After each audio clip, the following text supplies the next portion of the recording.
एक बार फिर आप सभी का खैर मकदम स्वागत, वेलकम। मैं एक बार फिर आपकी सेवा में हाजिर हूँ एक नई जानकारी के साथ। बाइबल के अनुसार उत्पत्ति की किताब जो पहली पुस्तक है, बाइबल में उत्पत्ति का जहाँ वर्णन है उस किताब को उत्पत्ति कहा जाता है, जो प्रथम है। इसके 9वें अध्याय और इसकी 9वें अध्याय में लिखा है कि जब सृष्टि का अंत खुदा ने किया जल प्रलय के द्वारा, पानी के द्वारा, जब 40 दिन 40 रात लगातार पानी बरसता रहा और क्या जलधारी, क्या जीवधारी, क्या पशु पक्षी, क्या मनुष्य, सबको यहोवा ने इस पृथ्वी पर से मिटा डाला।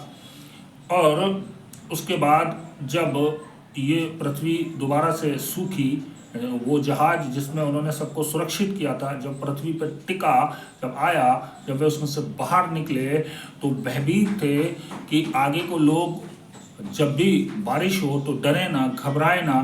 तो यहोवा ने, खुदा ने, परमेश्वर ने नूह से एक वाचा बांधी कि तू तमाम चीज़ों पे प्रभुता करोगे, चाहे वो जल जंतु हों, चाहे वो पृथ्वी के पशु पक्षी हों, चाहे वो आसमान में उड़ने वाले हों, तुम सब पे प्रभुता करोगे, लेकिन किसी की हत्या न करना, क्योंकि उसे, उस मनुष्य को अपने स्वरूप पर बनाया है। स्वरूप माने उसके जैसी भावनाएं, यहोवा खुदा परमेश्वर जैसे भावनाएं, जैसे हमें दया आना, गुस्सा आना, ये जो मनुष्य में चीज़ें वही यहोवा परमेश्वर में भी हैं।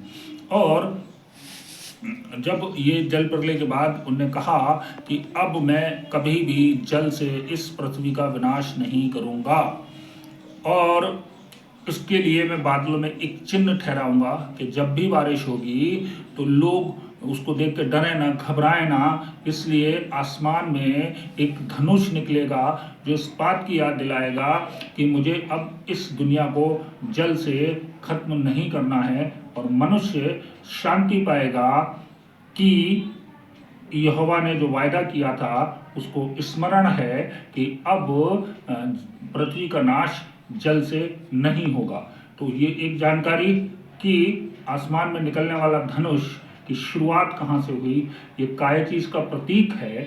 इसको लेके बहुत सी भ्रांतियाँ, बहुत सी कहावतें प्रचलित है, लेकिन बाइबल में लिखा है उत्पत्ति की किताब 9 अध्याय में कि ये इस बात का सूचक है कि कभी भी पृथ्वी का नाश जल से नहीं होगा। खुदा आप सबको आशीष दे, और एक बार फिर हम अगले हफ्ते आपके सामने एक नई वीडियो के साथ होंगे। तब तक के लिए आप अच्छे रहिए, स्वस्थ रहिए। खुदा आप सबके साथ हो। आमीन।